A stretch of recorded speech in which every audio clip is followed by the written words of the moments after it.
Hi everyone, I'm Victor from Bitrise, and this is our series called What, Why and How to Track, where we explore the most important things to track and show how you can do it with Bitrise Insights. In this episode, we'll focus on build time, specifically why you should care about it, and how you can monitor and debug build times using Bitrise Insights. Let's get into it. So, why should I care about it?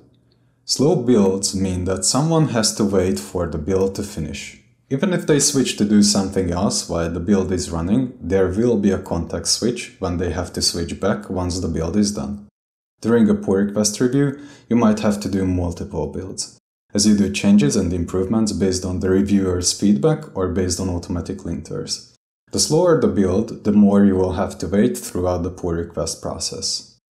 Slow builds are even worse if the build then fails. In that case, you will have to fix or change something and then do the build again. If the build takes a long time, you will have to wait a lot for the build to fail and then fix the issue and start a new build and wait for that too. This is especially bad if a release or deploy build fails, where you usually have to fix it as soon as possible and try it again.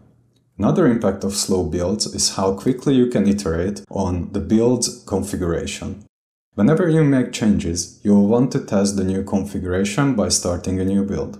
If that build takes a long time, your iterations will be slow.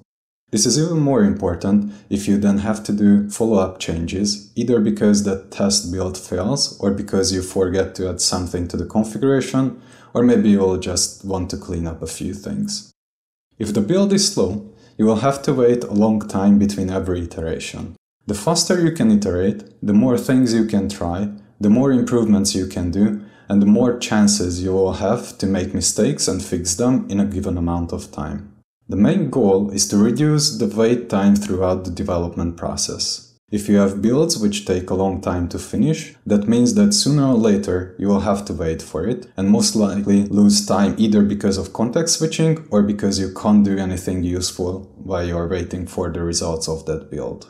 So now you know why you should care about build times. But how can you monitor them and how can you diagnose and improve them using Bitrise Insights? When you open Bitrise Insights, you can find the successful build time chart on the overview page. Here you can see your overall build time trends in the whole workspace, and you can also see the top 5 slowest apps build time trends. From here, you can continue your investigation using either the View Details button here on the Overview page or go to the Builds page under the Explore section. When you open the Build Explore page, there are 2 relevant metrics you can check related to build times. The top build time, which is the 90th percentile, and the typical build time, which is the 50th percentile. 50th percentile means that is the most likely time it will take. Out of 100 builds, 50 finish either at this time or faster than this time. And 90th percentile means that out of 100 builds, 90 will finish around this time or faster than this. So on this page, you can start from the workspace level, which you can see on the upper chart if there are no filters applied. And using the Intelligent Breakdown section, the second chart, you can drill into the data to find which application, which workflow, which step is causing the build time trend that you are checking. So let's go through an example.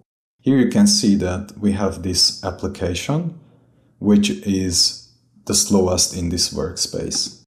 Filter down to that application, and the next level you will find the per workflow breakdown. The upper chart now shows what is filtered on, so in this case it's this specific app's P90 build time. On the lower one, we can see which is the workflow which takes the longest. So we'll filter down to that workflow as well. And as you can see, the upper chart now reflects this filtering and the lower one switched over to per step build times. And from this one, we can also find out which step is causing the build time trend that we are checking. Under the graphs, You can also see the build history, which is filtered based on the filters that you set at the top and also on the time range that you set in the top right corner. And from here, you can also keep filtering down based on the status or just checking only the relevant steps duration. And if you find the builds which correlate with the trend that you are checking, then you can quickly jump from this page to the relevant builds page and then continue your investigation there. Now you know why keeping an eye on the build time trends is important, and also how you can check it in Insights and dig into the details if you find any negative trends. If at any time you would have any questions or feedback, you can use the Give Feedback button in the bottom left corner on any of the pages. Thank you for listening and have a wonderful rest of your day.